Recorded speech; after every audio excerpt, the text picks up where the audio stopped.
Good evening, everybody. Good evening, good morning. Welcome from wherever you're joining from. Lovely to see you all.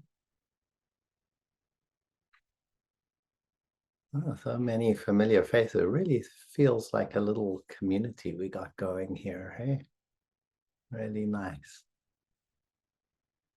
Very nice. Oh, yeah. Look, there's Diana. Hey, Diana. And Sharon. Hello, Dom. Hi. Yeah. The people I haven't seen. Michael's here. That's nice.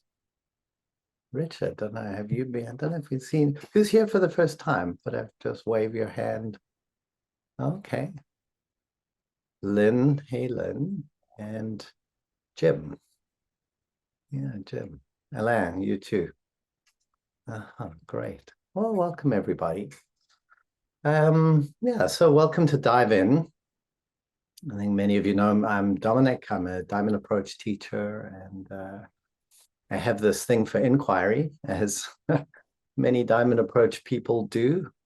And this is a space for inquiry, but not just for the Diamond Approach, really for anybody who has an interest in this practice. So I put this space and my book, Diving in the Inner Ocean, and all the courses and all that we put together are really sort of, to make this practice available and known. And this is a free space. It's a public space.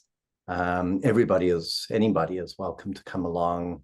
And in this space, we kind of dive into some of the technicalities about the practice. We have a look each time at one little nuance, one little sort of subtlety, either of the practice or of what you might be encountering. And we kind of go poking around in there. So it's kind of a unique space in that sense, that it is really focused specifically just on the practice itself. So you might be completely new to inquiry. You might never have done it before. Is there anybody in that camp? Just wave your hand a bit. Okay, great, Lynn. Never done inquiry before. Welcome. And you will see in the space you may find there are people who've been doing it for like 20 years or longer. So we have really a whole range here. It's part of what I really like about the space. And so wherever you are in your learning and discovery process, hopefully you'll find something useful. Some topics may be more resonant than others. You'll find on our YouTube channel, there's actually most of the archives of these monthly meetings. So all the past topics that we've covered are there, and you can go and review them. And we've done little sort of index and timestamps on them, so you can go to the bits that are interesting. So feel free to check those out anytime. And if you really want to go much deeper into the practice and really learn how to inquire or sharpen your inquiry skills, so we've launched some online courses. So all of this is at divein.life, and Susan will put the address in the chat, and you probably have it all in your emails anyway. So that's all something that you're welcome to go and look into. New thing we've been doing as well are the Dive In Lives. So we had our second one yesterday, and these are now going to run more or less every Tuesday. More or less, I can't do every Tuesday, but most Tuesdays that I can will do it. And that's really like, this is a little taste. Dive In Live, we go much deeper into actually engaging your own practice, doing a full monologue with witnesses, and then having a 45 minutes odd with me to really go into a much more in-depth Q&C and individual work. So that's something that you could look into as well. So this evening, our particular topic is diving out of your depth. And so the inner ocean, as some of you I'm sure know, is vast. There are many things that we encounter as we explore ourselves, as we go about living our lives, right? Many things that we can feel, many inner experiences that can be challenging. And even more so when we engage a path, like when we really start looking inside. So we're going to talk a little bit about how to, some of the tricky things you can come to and what you can do, how to navigate all of that, when inquiry is useful, when it's not useful, when it's no longer really inquiry. So that's a bit of our topic for this evening. And we're going to begin, as we usually do, with just a little practice. So I'm going to invite you as we start to let your eyes close and to take a nice deep breath in. Deep breath in, deep breath out through your mouth. Just let it go. Maybe another one. And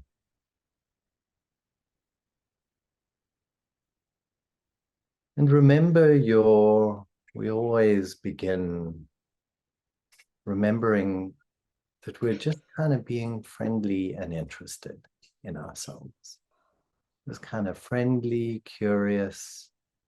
You're approaching yourself in that way. And it's not about fixing or getting rid of anything. It's not that there's something broken or wrong. You're actually kind of sitting down with yourself in a friendly, kind, interested way. And we're going to do a particular practice to start off, which I'll guide you through.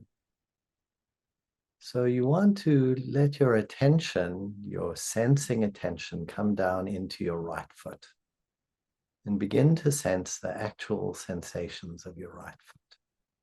Contact with the ground, maybe your sock or your shoe, temperature, the touch of the air, maybe the muscles or the bones, little toe, each toe of your right foot.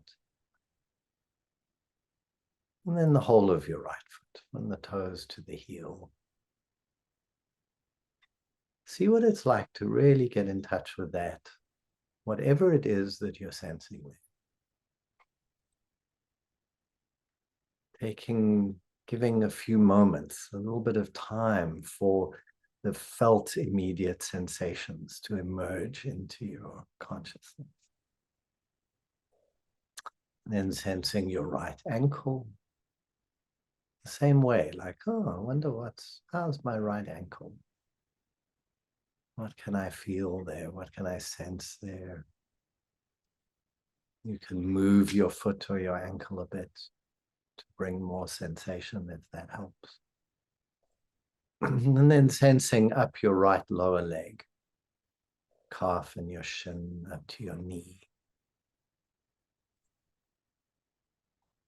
And you're sensing it means not from a distance, you're not looking at it it's not sitting in your head looking down at your calf.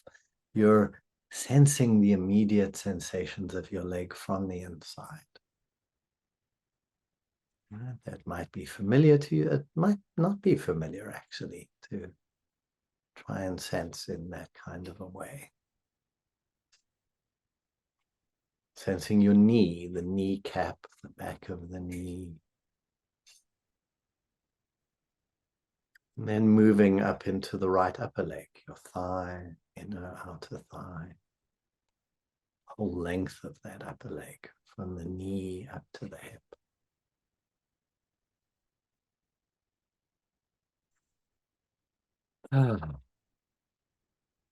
Don't forget to breathe. Sensing into your right upper leg.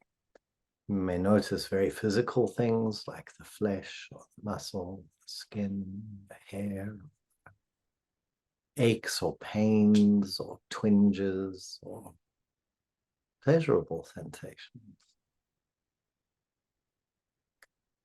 And coming into the right hip and the right buttock,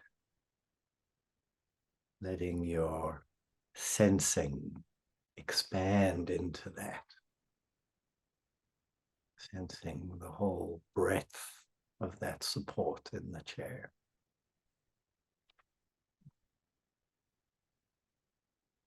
So there's no right or wrong, nothing you should or shouldn't find. You're just being in touch with whatever it is you're able to be in touch with as you do this. And then sensing the whole of the right leg from the toes all the way to the hip.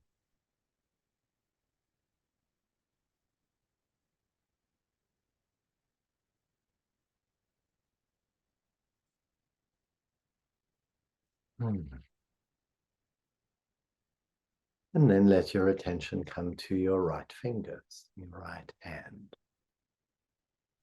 And sense that. What's it like to sense that from the inside? Again, you can give them a wriggle, move your fingers, knuckles, palm, back of the hand.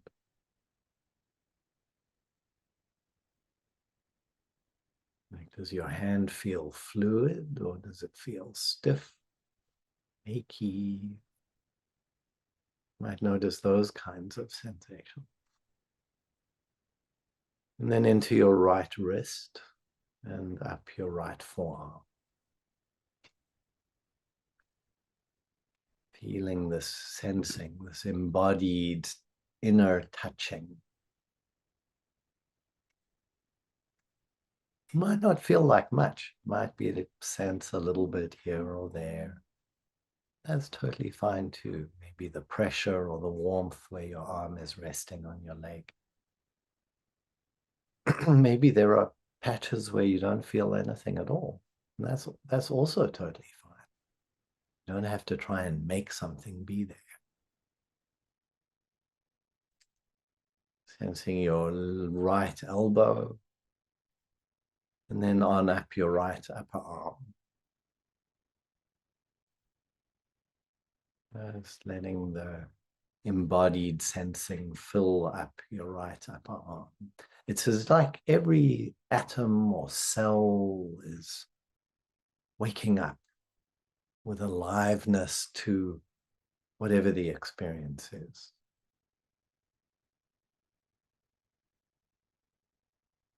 You're just curious, like, oh, what's this like? Sort of coming up into your right shoulder, side of the shoulder, under the arm, top of the shoulder. And feel the quality of the shoulder.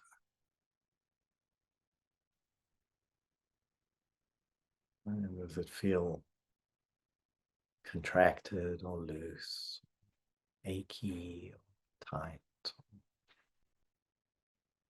flowing, fluid, or juicy? Something altogether different. And then sensing your right hand from the fingers all the way up to the shoulder.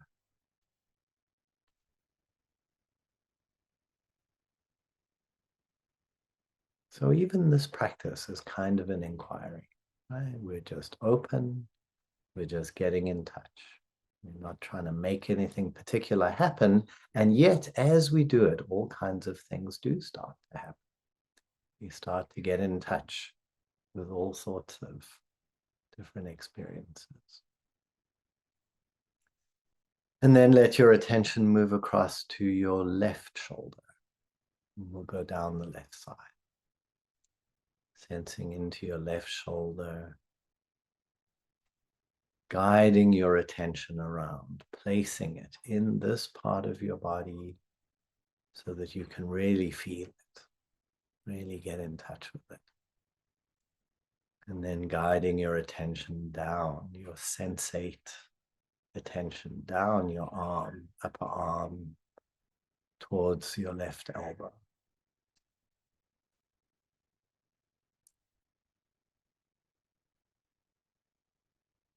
And then on down the left forearm.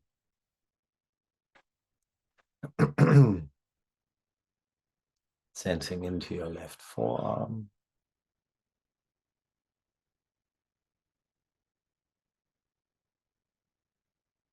Feel strong or weak or absent, brittle. You might actually feel the presence, the flow of presence itself, like some sort of fluid Alive, clear fluid flowing down your wrist into your hand, your fingers, the fingertips. Maybe it has a quality, like feels like aliveness, or feels like curiosity, feels like some kind of melting appreciation. You see so many things we might get in touch with as we sense. Like pure sensitivity. And sensing the whole of your left arm from your shoulder all the way down to the fingertips.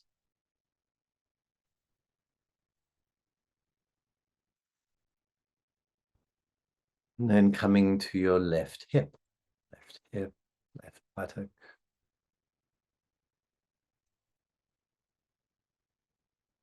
Contact with the chair, the sit bones. Like aches or pains, or including all of that. Feelings of strength or muscularity. Down into the left thigh. Just this open, curious, friendly touching. Touching yourself, your body from the inside. And maybe sense the bone or the muscle, skin, into the knee, left knee, and then on down the left lower leg. All the way to the ankle and the heel, the foot, the toes.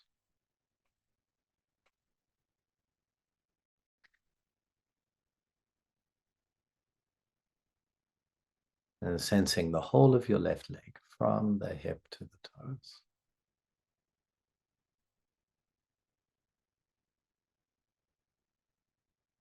Inhabiting your left leg.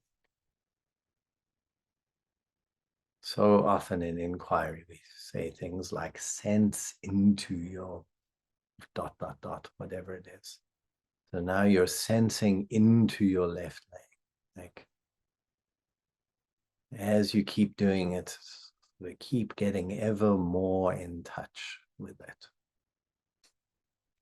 Turning up the light, another dial, another notch on the dial. And then sensing both arms and both legs together. You sense your arms and legs.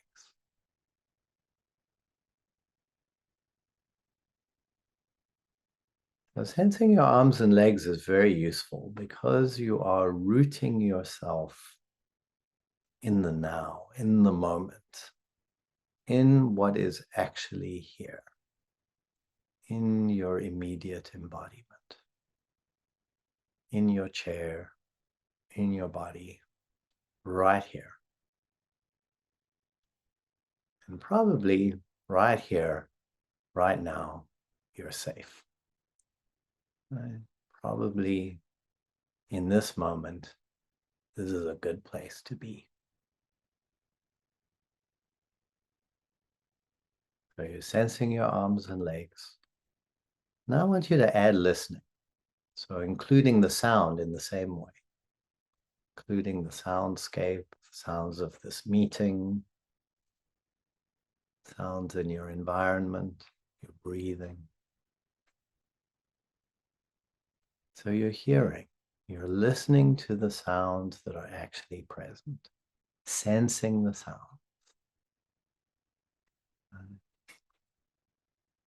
And when you're ready to let your eyes open and begin looking. So you're really looking, including your visual sensing, colors, shapes, the room, people, your actual environment.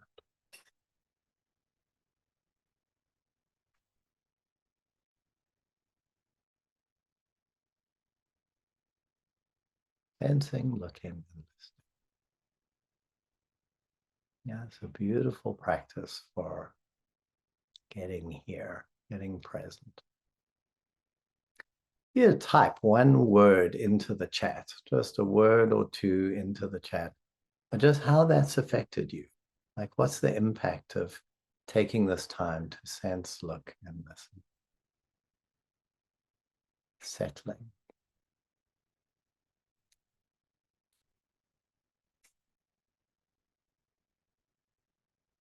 Relaxing.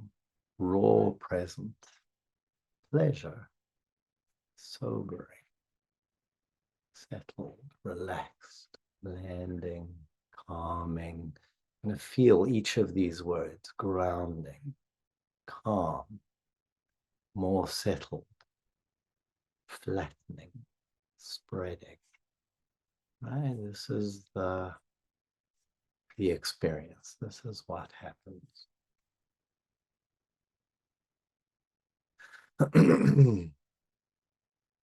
So sensing, looking, and listening.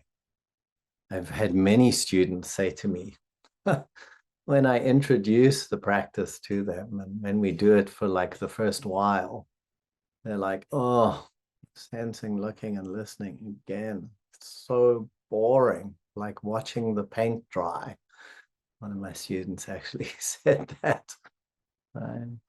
But actually, there's something very important about it, right? That kind of brings us into contact in a settling, grounding way that is an enormous support for your inquiry.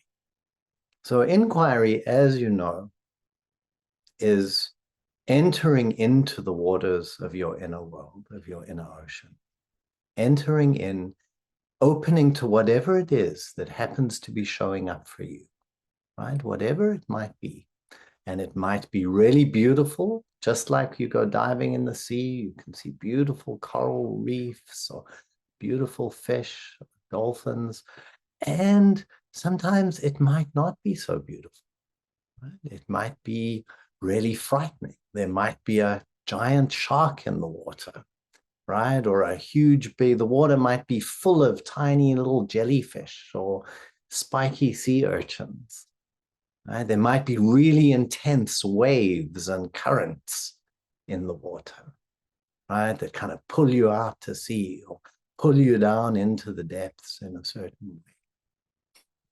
So the inner world of a human being has all of these things, you know, many different experiences that, you know, can be intense, are not all positive. You think of many of the things that you feel, many of them are not necessarily positive, right? They don't all feel good.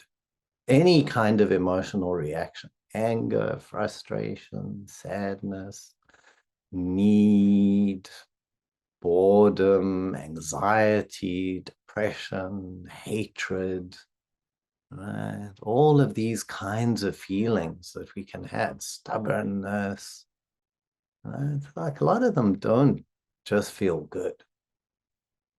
And yet they're such an important part of our inner experience. Right? And they're part of what's true for us. And in our inquiry, in our spirit of friendly interest, we're interested in the truth. We want to find out what's going on. So if we're angry about something or if we're depressed about something, we kind of get curious about it. Rather than trying to change it or make it be different, we want to find out, like, what's the truth? What's making me feel this way? And that can help us. That takes us on a whole adventure. Right? You might discover, oh, I feel so depressed. Why do I feel so depressed? I feel like there's no joy in my life. I feel like I'm totally separated from joy. Well, that's interesting, right? There you find out something important. Right? Or you might say, I feel so depressed, but actually this, when I really look into it, because I feel like I can't do anything that I really want to do. So there's a sense of a lack of agency. That's important to see, right? So we can't just sort of push through the negative feeling. We need to open to it and be curious about it. And then we can find out, oh, well, what is that feeling? How come I'm feeling that way? What is it that makes me feel that way? And that starts taking us deeper within to ourselves. So the first level of experience that can be challenging for people in many ways are just dealing with things like just feelings, right? Intensity of feelings. Right? So intensity of any of the kind of feelings that I've mentioned. And for some of us, even just little hints of them, like some feelings you're like, I hate feeling, I hate feeling hatred, right? I don't even want to feel a little bit of hatred, never mind a whole lot of it. Right? So we need something that will kind of help us be with those experiences, if that's really what's coming. Right? So intense negative feelings in general, intense negative feelings. Um, so we can look at that from the heart. We can look at it from the mind. Like we have experiences of like really intense mental activity, right? You're thinking, your mind is going absolutely frantically. You're just lying there in bed for like 4 hours with your mind spinning and obsessing and going crazy, right? These are the kind of things we can experience. Can't stop thinking about some issue or what some person said to you or your brother, what you're going to, what they did. And so we can get into these kind of obsessive, busy, mental kind of places. It can be very challenging. Right? With the superego, like really strong superego, when your inner critic comes up, like really giving you a hard time, judging you for what you're doing, like this doesn't feel good, right? This is not an easy thing to be with. Many of you will see like and you will know the deeper you go into the journey, like for many years, actually, the confrontation with the inner critic becomes like, you feel more and more what it does. If you feel it more intensely, right? It's more challenging to really recognize, wow, this force can totally immobilize me, can really kind of stop me in my tracks in a very profound way. Yeah. So that's also like can be challenging. And then, of course, there's the things that we can get in touch with as we begin to go deeper and deeper into our consciousness, into our soul. We start diving down into the depths of the inner ocean and we start finding young places, right? Places where you feel like a child, you feel like some kind of small little 5-year-old who's like lost their mommy or is being attacked by some terrible grown-up who feels like they're going to totally annihilate you. We start to get in touch with these little young places. That's brings a whole nother level into the inquiry, right? How to be with them, to allow them all these little unmet needs of needing love or support, holding, understanding or guidance, or all the things that we need, right? And that we had experience as a little kid of not getting. Right? We know that as we go diving into the inner ocean, in time, these things start bubbling up, right? We start getting in touch. It's really like you're diving into your brain and you start from the surface levels that are kind of just engaged with your life now, and you dive deeper and deeper into these deeper parts, the kind of elements and impressions that were laid down many years ago. And you begin to see that these are still affecting your life now. They're still forming and shaping your personality. Right? So these are all the things we can begin to get in touch with. And really being in touch with young parts that can be particularly challenging because as we experience them, you're kind of feeling things the way like a kid does. And a kid doesn't have the understanding, doesn't understand, doesn't have the capacity, really is dependent on the environment, on parents, on someone else to kind of help. And so you're feeling that you don't have any of that. And so the inner experience of it can feel like, gosh, well, I can't live my life, or I can't do whatever it is I need to do. I just won't be able to do that because I haven't got these kind of fundamental things that I need. So and they're such important experiences to open to, right? And in time, so beautiful, like as we begin to see and recognize, and our beingness and our kindness and our love begins to respond to our inner child and to bring everything that we didn't need that we didn't have, that we needed and didn't have. Right? So our presence begins to respond as part of the whole magic. But in the way to the magic, there can be these difficult moments. And, the truth is, everybody had difficult experiences. Every child went through experiences. No matter how idyllic your childhood, you went through things that were, very difficult for a child. Conflicts and difficulties and deprivations and you're not understood and all of that. So these are things that our inner ocean in time will bring us to. We come to experiences of like feeling absences, like no love or no capacity or no strength or hell, no identity, no self. Imagine that, the experience of having no self, right? I mean, all spiritual teachings talk about it, right? Anybody who's read up on some kind of spiritual teaching is like, well, no self. So in your exploration, at some point, you might come to that.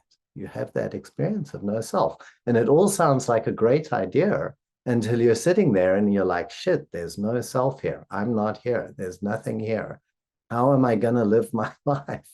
How am I going to get across the room and fix my breakfast? How am I going to relate to my friend or do my job if there's no one here? These are all things that we can encounter, that we can come to.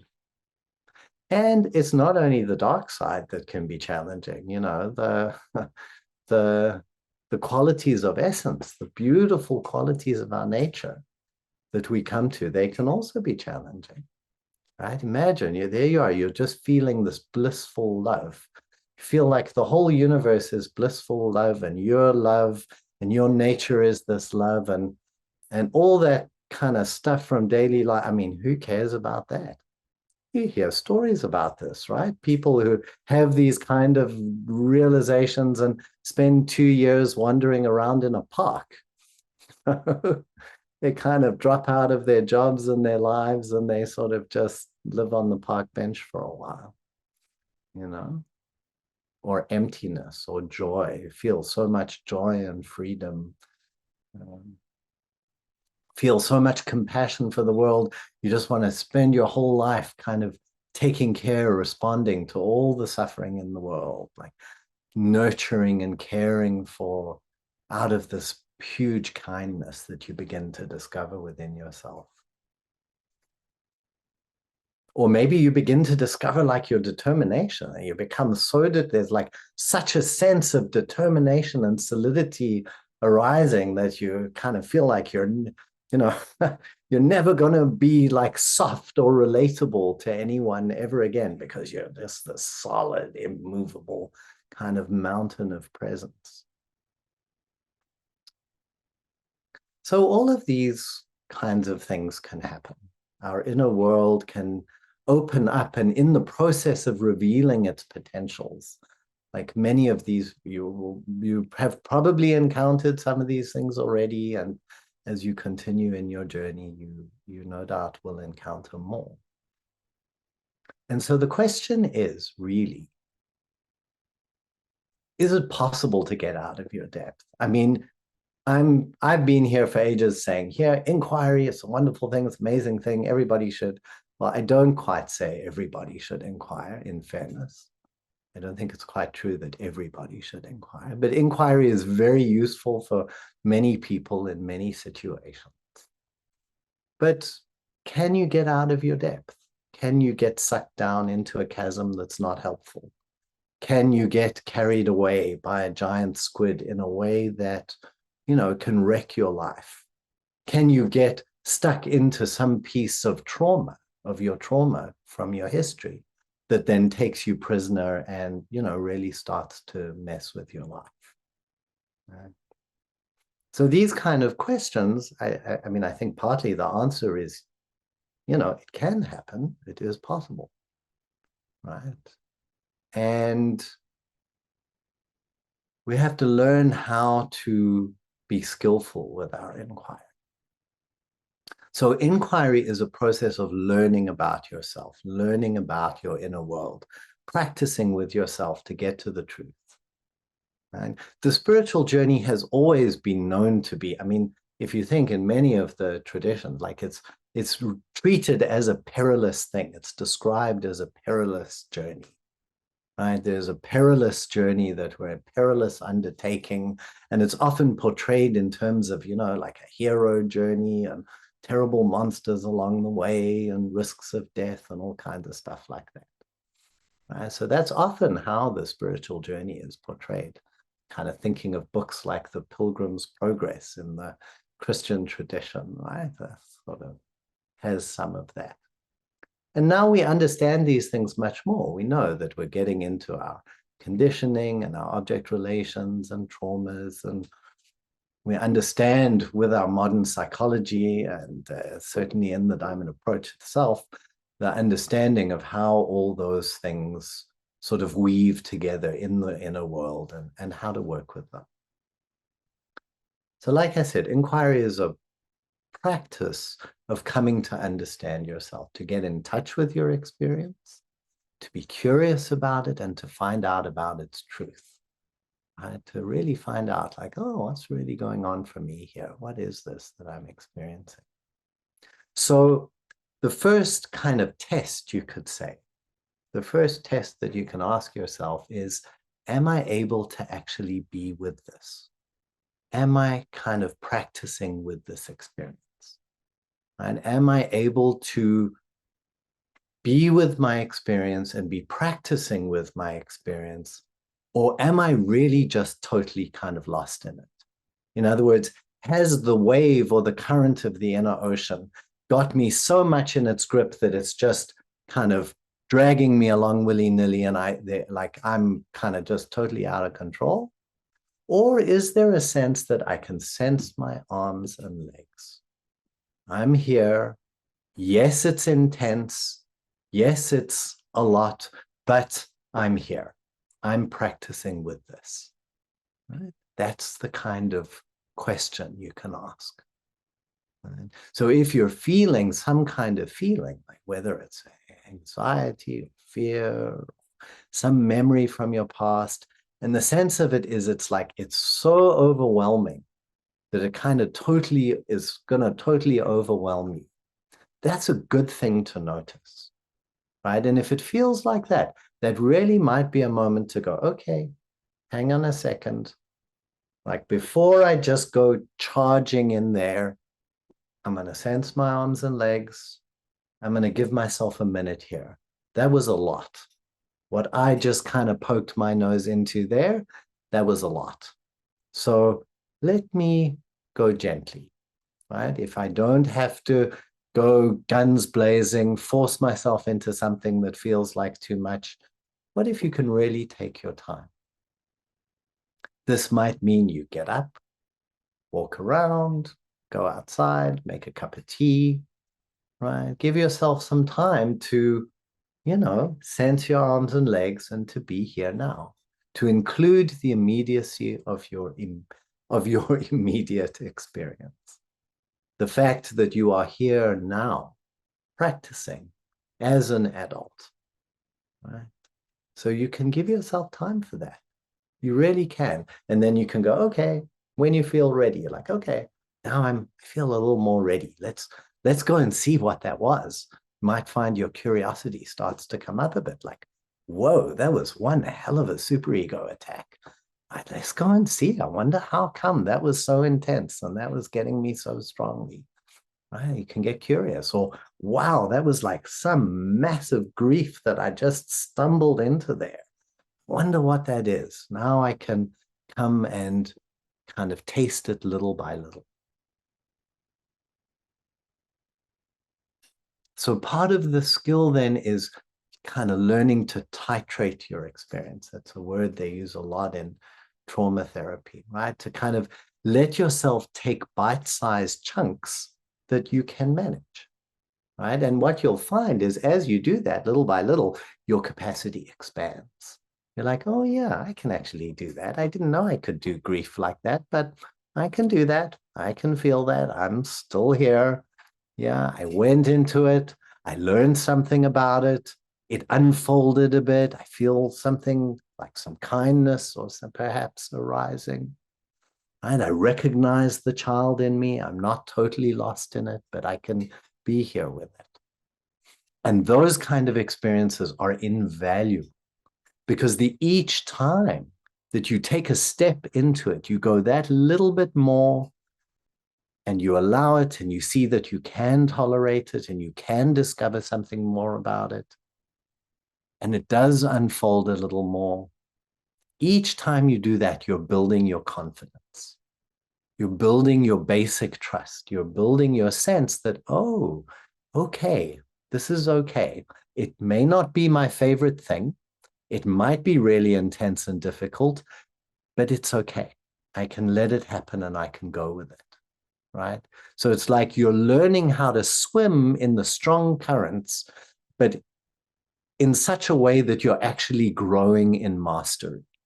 Whereas if you just get horribly dumped, if you go out and you swim in the waves and you just get absolutely smashed about, you don't really learn anything and you don't grow in confidence. You'll actually undermine your confidence because the next time you'll be thinking, oh God, I don't know if I can do this. I don't know if I can face this. This is going to be too much, too scary.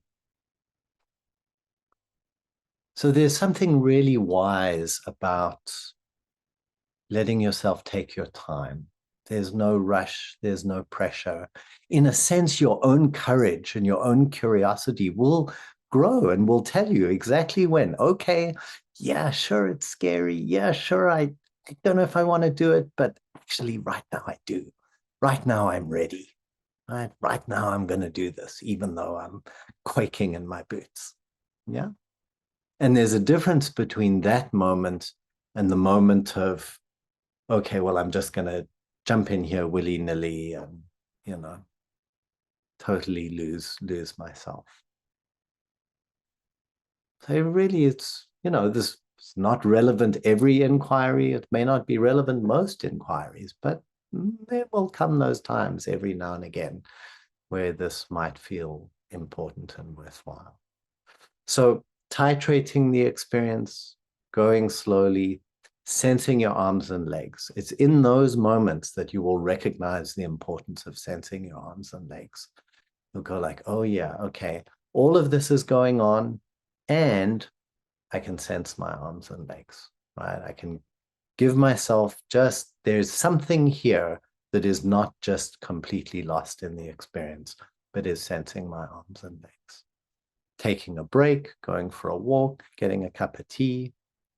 These are all kinds of things, like practical things you can do if you need to. Other things, other options, there are other resources you can draw on.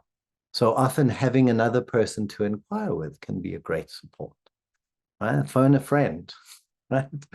Have an inquiry with a friend. Like, gosh, this is getting a little hairy. Would you mind sort of sitting with me and like inquiring with me a bit while I look into something? Right? That can be a tremendous help. Right? Having a teacher, obviously an enormous help, right? Because the teacher can help you navigate and also help you learn how to regulate, how to go, okay, that's good. Okay, that's too much. Right? So we can grow that in an organic way. And the last thing I want to mention, I know I'm going on a bit here. Once I get on a roll, that sometimes happens. But the last thing I want to mention that's useful as well is understanding. Right? So sometimes it's really important, really useful, like when you actually understand something about the process.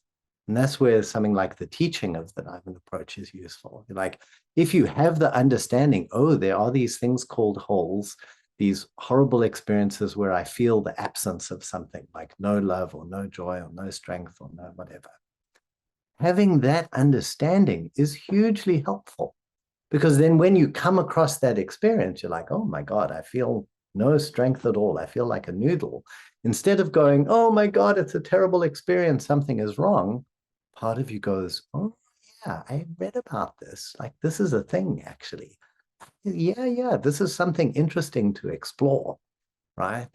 And just that understanding can be an enormous support, right? The understanding something about your inner critic, enormous support.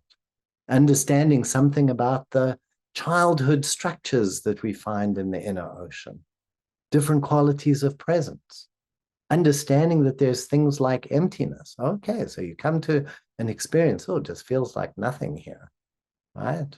Oh, but actually, okay, that's interesting. That's something I can explore. So the understanding can help you orient in a useful way.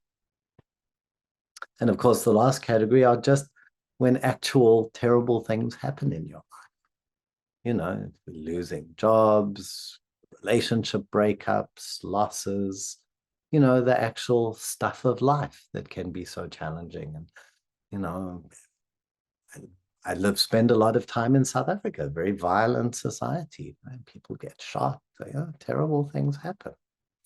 So losing all your money, these are the things that can happen in life. And so again, it's the same thing with our experience of these things, to give ourselves time little by little to recognize them, understand them, feel the impact on us, and so on. So you have tools, you have resources, right? And your own guidance about, yeah, this is okay, and yeah, this isn't. There's something to allow for and to listen to. When am I ready to do this? So we're going to do a little just quick exercise, right? I want to give each of you a chance. And all you're going to do, you'll be in breakout rooms of 2. There's a question there. I mentioned the word titrating. Yeah, I did. Yeah, Ina, what's the question? I don't know how you spell it. What is the word? Oh, what it means. Titrating? Yeah. So titrating, I'll type it. Spell it out. It's a word I don't think I know. Yes, so it means sort of taking it in bite-sized chunks. It means just letting through a little bit at a time. Okay. I don't know that word. Could you spell it? You sort of said it right. Taking it bit by bit. I'm putting it in the chat. Well, yeah. Okay. Thanks. There you go. It comes from chemistry. It's a chemistry term. Oh, okay. They use it a lot with trauma, like allowing trauma little by little, letting yourself have the experience, taste enough of it that you can allow, and then back off before it gets too much, right? So you allow it bit by bit. Thank you. Okay. So you'll find yourself sitting with somebody else, right? And each of you will just have 5 minutes. And I just want you to take 5 minutes. And if in your inquiry in the past, you've got to experiences that were difficult, you want to just look at, how did you manage them in the past? And how do you feel you could manage them now, right? If your inquiry were to bring you to something challenging in whichever way, like how could you, if you had, like I said, if you have encountered that in the past, how did you handle it? And if you haven't, if it's not something you're familiar with, what are the tools? What do you see that you might do or imagine you might be able to do now? Right? Or if it were to happen in future. So you just want to have a look at how you might respond. Maybe it's having a very strong feeling that you really find difficult, or it's anything like that, or having something intense happen in your life, having to be with the impact on it. How can you allow that, or manage that and inquire into that in a way that would be manageable? Okay, so just 5 minutes each to just look into what are your resources? How have you managed it in the past? How could you manage it in future? All right, so it'll be 10 minutes, and then we'll add on an extra, say 4 minutes to say hi, and then come straight back here and we'll have a discussion and questions or comments here. To put some notes in the chat about the exercise, so that's handy. And if you're not going to do the exercise, I hope you will, but if you don't want to, that's fine. You can drop off and rejoin the call in 15 minutes odd. 14 minutes and join us for the Q&C. But drop off now. Don't stay on, or Susan will put you in a breakout room with someone, and then they'll find themselves without a partner. I think we're good. All righty. So here we go.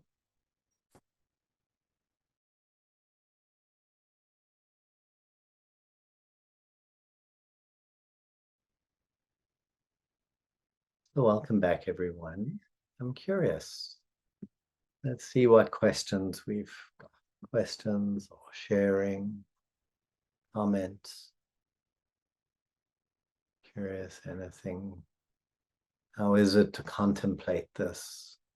To just be aware of this side of the practice. Yeah, Sharon, go ahead. Hi, Dom. Hey. Well, I just, I mean, it was so intense. It was unbelievable. So I don't really know, but one of the things that's really stood out for me is, and I think I must have somewhere along the line developed this before actually coming properly to the diamond approach. So I've done a lot of work before, was compassion. Mm-hmm. So I was talking just now to Jim about that, although when I was dissolving the structure, which took, over a year, it was really fucking painful, It was really fucking painful, but it wasn't just painful. It wasn't like I was just in pain. There was also a sort of beauty to it, and it wasn't like there was just pain. There was pain, and then there was love, and then there was pain, and then there was dissolving, and then there was melting. Right. But there was always enough. I don't think I had it before. That's why I don't think I could dissolve it, was because there wasn't enough compassion before. I see. And Sharon, what was it that kind of were you able, as you look back on it, were you able to kind of stay present with it, or at times, or what helps you? What helps that? The ballast. Yeah, the ballast. What was the ballast for you? I makes me feel quite emotional thinking about that process, and it's a strength. I was really close to myself. You kept saying, everyone kept saying, stay close to yourself. And so there was external support. That's one of the things I'm hearing as well. Yeah, there was external support. So I had my therapist, and then I joined the Diamond Approach properly, and then I had my teacher, and I have a community also not in the Diamond Approach, which I belong to, people who I could reach out to. Yes. And so I had holding, I suppose. Right. So that's wonderful. So there are all those kind of external supports that will help you to be with it, to kind of stay with it. And you pointed to really the biggest thing that I didn't say, right? The ultimate source of what really helps us be with these things in time, which is presence, right? As we learn and discover what presence is, the strength comes from the presence. The solidity, the determination comes from our presence. The kindness, the compassion comes from our presence. The love. So ultimately, presence is the thing, right? Presence is the thing that makes it all possible. And in a way, these other things we need as we're kind of journeying towards presence, right? Getting closer to presence. Yeah. Great, thank you. Even when I think about it now, I can feel the presence coming in. Right. So remembering, okay, there's presence. Yeah, wonderful. Thanks for sharing.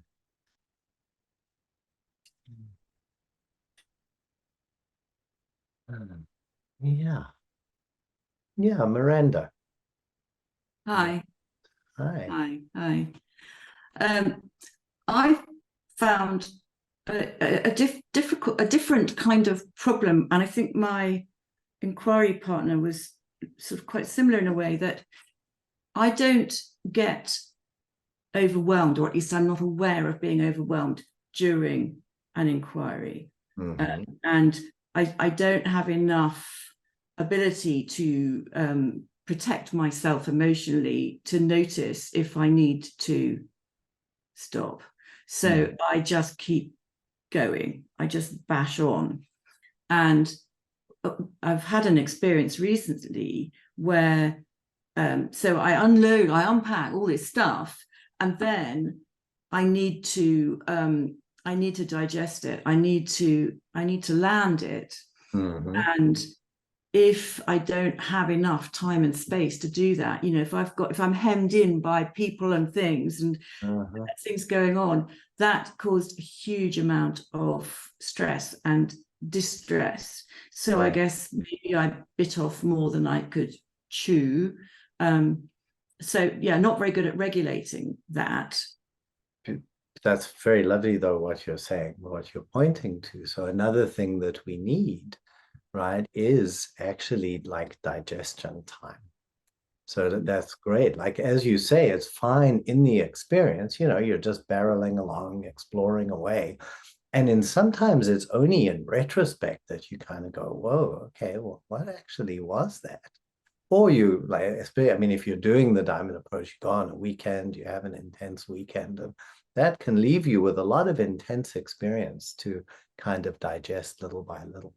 So I think what you say there is very true, that there's an objective need for kind of time and space to, you know, to be alone, to reflect on what happened, to continue digesting it, to sort of let it get absorbed, to just go about living life without kind of biting off more, but just integrating and digesting what we have experienced. So I think we can add that to the list of resources, you know, just giving yourself time and taking time. And then, you know, the truth is sometimes that'll be tricky, you know, life circumstances are what they are, and you just always do the happen best when you can. Yeah.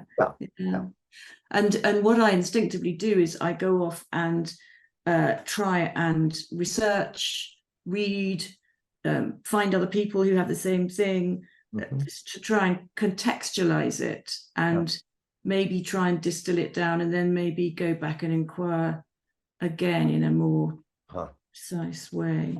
Right. So that's a bit of what I was saying. So having the understanding or the context, that's nice how you put that. Having the text may then help you be able to hold the experience in a more constructive way. And, you know, that can be useful. That can be very, very useful. Right. And in time, you'll probably find, as you get more and more used to, eventually it's fine that it's just the experience is what it is, you know, and we may or may not have context for it, but you find you can be with it and explore it. And actually, I don't know why I'm saying that as I think about that, because actually I think, you know, you may find that you have experience that other people, you know, haven't had, that is just your own experience. I mean, that might happen once in a while, but I think it's true oftentimes that having some sort of context is helpful. In a way, I think for our inquiry to be effective, we need to be able to handle both, right? Both exploring things where we have context and exploring things where it feels like, wow, I'm the first person in the world who's discovering this thing. Let me find out about it, you know. You might come to those kind of frontiers, and you don't want to be limited because you can't find, you know, the write-up on it somewhere else. Yeah, great. Thanks, Maureen. Okay, thank you. To add to our list of resources. Yeah, Thea. Hi, Dom. Hi. Well, yeah, I had something like that happening to me. When I was inquiring one time, and I don't even remember what I was inquiring about, but all of a sudden it was like almost like a boom, there it was. Mhm. And I think the experience might have only been about 2 seconds, but I saw a lot in it. And I was a child, and there was no scenario around it or anything like that about what was happening. But I was just panic stricken, panic stricken, Oh, and absolutely so afraid and so needy and so wanting to have some guidance in my life. And I didn't know what to do. I was just almost on the edge of going into total hysteria as a child. right. Needless to say, I didn't do anything, but I got out. I didn't think about it. I got out. Yeah. Swam back to shore. Yeah, quick, too sweet. But but I have what I did little by little and still do is I inquire back into that, but I'm just doing inquiries about it. What's that all about? I kind of know now what the incident was, although that wasn't shown to me. It was just the feeling. I was flabbergasted, though, of how much pain a little kid could feel. Just flabbergasted. And I understand more about this shielding that I have in me, what that's hiding. Yeah. I understand more about my superego and exactly how I floof that part. If I see it even coming. Yeah.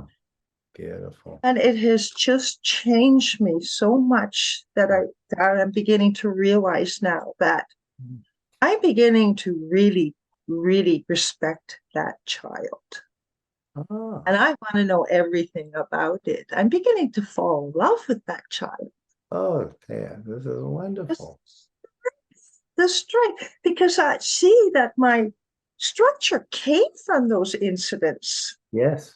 And also with this play with my superego, my mother, and everything and that. And it is having a very, very beneficial effect on me. Wonderful. And I actually once since I've been doing the work, it was something that Karen Johnson said years ago, and I'm like wondering about it. What does that mean? Mhm. She said, "Oh, it's all good." And what does that mean? I'm an inkling now. You have an inkling, right? Exactly. Yeah. What happened was difficult, and yet so much good emerges. Right? It's full of gifts, full. Yeah, in time. Yeah. In time, with time and inquiry and opening. But That that's doesn't mean I'm still like, beautiful oh. to see how it starts off as like an initial terribly difficult experience, how little by little your relationship with it changes to become eventually one of love and curiosity, and you didn't have to force yourself to do that, right? You'd let that happen in a beautiful organic way. So no, even like the kindness that you talk about, it's emerging because of that. Yes. Yeah. You look very happy. Yeah, I'm I'm happy about it. But more than that, it's sort of like, wow, magical. It's not magic, but the magical and absolutely beautiful way these things come through. Yeah. Well, thank you. Well, thank you. Really, thank you for sharing that.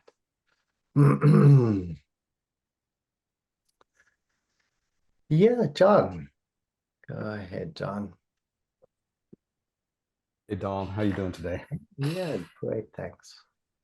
Question I need some help with is for me doing inquiry with different people has different effects. So, and how deep I can go. Let's see, I'm unmuted here. Yeah, we can hear you. Did you hear that? Yeah. So, some of it is object relations. I get into a triad or a dyad with somebody and I have a reaction and I know, okay, I'm not going to get deep here. Or, sometimes I don't know what it is about the person's what I project on the person, that I'm able to go deeper. I don't know, but there's different qualities to how deep I can go with different people. And sometimes I will have a reaction and I don't know whether to speak of, like, well, I'm not feeling particularly safe right now. And I'm not sure I want to go into that feeling of not feeling safe with that person, or so I come up here and I stay on the surface and I just waste the 15 minutes and talk about what I can. So I don't know if you could speak to that process of inquiry with different people. That would be great for me. Yeah, beautiful question. So, you know, kind of just skirting and staying on the surface is one thing you can do. That's possible. It's a possibility. You mentioned another possibility, which is, excuse me, if you become aware of a reaction, if it's possible to inquire into it without making it the other person's kind of fault, right? Mm-hmm. So you're kind of owning, okay, I'm feeling unsafe here. I'm having some kind of reaction. It might even be useful to say, I'm not saying it is specifically about you, but this is what is coming up in me, and I want to inquire into that. Right. So that's definitely one way that you can use it. And that will be, in a sense, more useful because you're connecting with the truth. Right. And in time, as people become more mature in their inquiry, right, you begin to welcome that more and more. Instead of seeing that as a problem, you start to see that as an opportunity. Oh, I sit down with this person and actually this whole thing comes up. Cool. Like there's an opportunity to really go digging into that, because hey, you probably have that reaction many other places in your life, right? Yeah, exactly. And if the other person has some maturity in their practice as well, they won't mind, right? They'll be open to it.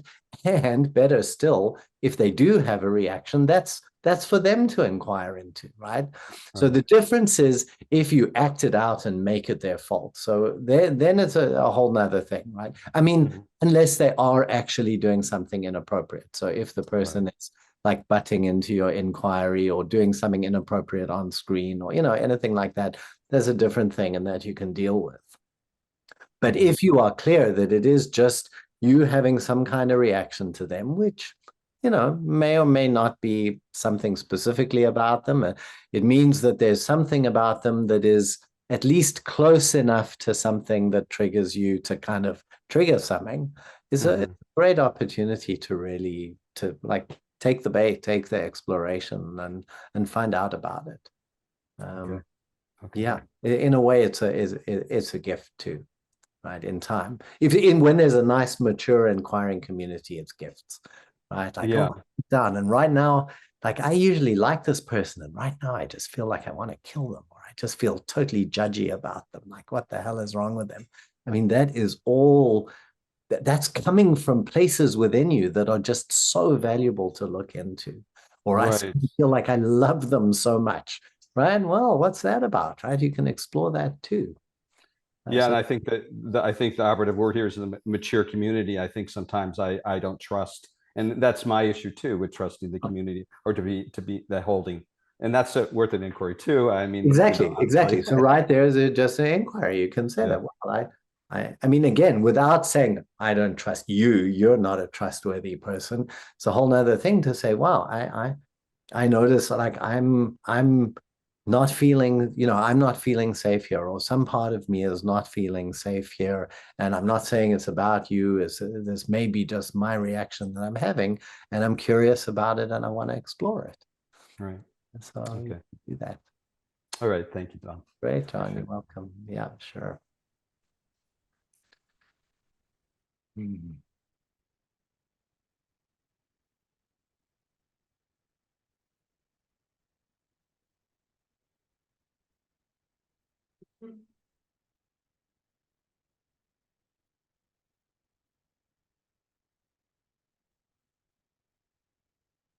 Do we have any other experience to share? Question? Yeah, Sue, go ahead. Maybe we've got space for more. So, you can hear me? Yes, well. Okay. So I can two things to say. First of all, my inquiry partner mentioned something about when she finds it hard to feel when a relationship is disrupted. And that stimulated me to realize, yeah, I do too. And the trick I realized seeing that, I don't know, like in that moment was, I think I am the child. So it's like the disidentifying. And I remembered recently I had an experience of shock and I just couldn't, I was just all shock. I couldn't experience that because it's like I'm in a young child who can't experience it. Uh-huh. So, and then when I experienced it with the teacher where I was kind of with my shock, like there was presence, it was such a different experience. Like there was so much space and there was a shocked child, but I wasn't that child. So Sue, what, as you look at that now, right, Yeah. that's just such a great example, right? So the experience of shock, like what, when you look at it now, what could you do in that experience? And maybe maybe there's nothing, but when you see that, what could you do? You mean when I'm having the experience? If you found yourself in that place of shock again. Well, I think there's something about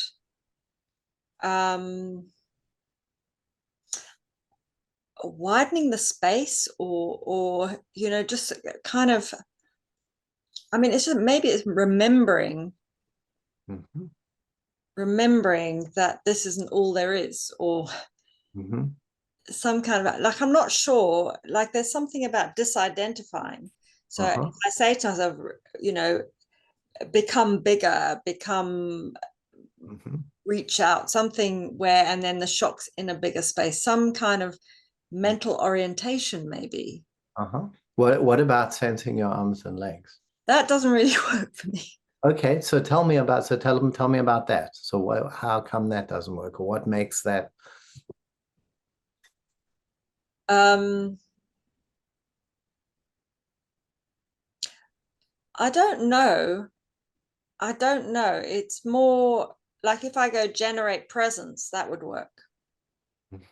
So, but it's somehow the arms and legs, because in that I can't sense them. So in that moment, the feeling is that you actually can't sense them. Yeah. So it doesn't really help me to go sense them because. I see. And right, okay. So that's very interesting, right? So if the experiences of not sensing your body, right, which actually that's part of what shock often entails, right? Well, actually, I'm sensing my whole body as shock, right? Okay. But I'm only that. There's just like a ball of shock that I am in that moment. Right. You know, it's like and that doesn't include, there's just the sensing of the shock. You can't like feel your hands like that. Right. I'm so identified. I mean, when this happened, I was so identified. I wasn't aware of anything. Like that was it. That's all there was. It's like, I saw a quote once. It says, to a worm in horseradish, the whole world is horseradish. Horseradish, yeah, exactly. It's like, that's the experience. And it was only having had it, like, I think if it happened again, I've got experience, right, of going, So in a sense, it's good to kind of have some kind of idea, right? Because where it means that when you catch yourself in that moment of, okay, I feel like there's just X, whatever it is, shock, whatever, collapse, whatever the experience is, right? There's at least enough of you that can go, okay, I'm having an intense experience. Let me ... right? Generate presence, you said. Something about remembering that. And the minute you're doing that, the minute you are taking that step, already you are beginning to practice with your experience rather than be lost in it. So that is already a step towards waking up within it. Right? So really, it's to realize it's not. Exactly, is to be practicing with it rather than just completely lost. But the problem is when I'm already lost, right? So you are lost. I'm already lost. There's nobody to practice because I am that. Exactly. And then somehow, because there's nothing, it's like so drowning, I guess. Right. So maybe something, you know, okay, drowning, then there's a remembering, okay. Okay, hang on, I'm drowning. Yeah.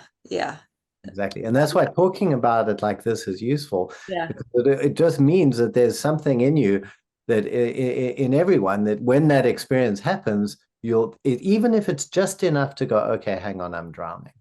Right. Okay, I'm drowning. Yeah. And I sort of feel like any brand new intense experience has that. It may do, right? It may do, not necessarily, but it may. Yes. Yeah, if it's intense. Yeah. No. Yeah. Yeah, because it's something completely, it'll feel like something Oh, new. hello. Yeah. Hang on. Yeah, great, Sue. So Yeah. that's good. So it's finding, and this might be very personal for everybody here. Like when you have that experience, it is about finding what it is that'll work for you, what it is that will help you remember. Breathing. Right? Breathing is another one. Breathing. Very good. Like just breathing, because that sort of get air, because those things tend to contract, don't they, and make you kind of Right. like a little ball. Yes, very good. Breathing, Yeah. very good resource. Yeah. Breathing, sensing, phone a friend. Yeah. All of these things. Anything that will help you remember. That's really it. Yeah. Right. Yep. I'm in the middle. I'm having this really intense experience. It's just like so I am this. That's the thing. Yeah, exactly. Like that's all there is. Yeah. It's interesting. Yeah. And that's all definitely happen at times. Yeah. Yeah, great. Thanks. Thank you. Thank you. I'm glad you came forward. Good. 8 o'clock. That kind of brings us to time here. So I hope something was useful for you. If you think of further questions or anything else on this topic that you'd like to ask or share, please feel free to be in touch, because we can always bring it into another session. We're really just opening up something here, and probably another time we'll go more into, how things with living, right? How it affects actually going about life. Here we're just looking directly at the practice itself. So we said at the beginning all the bits about resources and websites and where you can go and find stuff out. So please feel free to make use of any of that, to be in touch if you have questions or comments or requests. And thank you for coming along. Really lovely to see you all, and I look forward to seeing you in a month. Yeah, at the next Dive in the Dawn session. Thanks, Dominic. Yeah, you're welcome. Bye-bye. Thanks, Tom. Thank you.